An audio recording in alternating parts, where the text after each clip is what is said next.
মানুষের মনে কষ্ট দে কাবা শরীফের গিলাফত ধরে কানল এই গুণা জীবন মাফ হইত না। আর ইতিমের সম্পদ মাইরে দে প্রতি বছর যাবা গা ওয়াজ করতা, এই ওয়াজ করে রাস্তাত ঘুরলে আল্লাহর দ্বারা তো দাম নাই, ওই এলাকার মানুষ পর্যন্ত সিসি হলে। আর ভাই বোনের সম্পত্তি মাইরে দেয়া 5 ওয়াক্ত নামাজ করে কপালে কালা দাগ পালাই দিছে। এসব ইবাদতের কোনো দাম আছে? আল্লাহ সব গুনাহ মাফ করলো, কিছু কিছু গুনাহ আছে আল্লাহ নিজে মাফ করে না। হ্যাঁ, এসব গুনার ফল আল্লাহ দুনিয়ার মধ্যে হালকা পাতলা দেখায় না।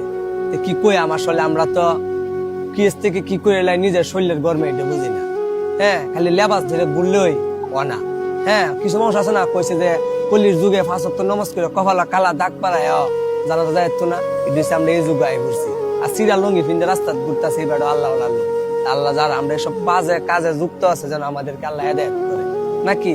আর এইসব বন্যায় মিলে লাভ কি বুঝিন না। আল্লাহ আমরা সঠিক বুঝ দান করুক।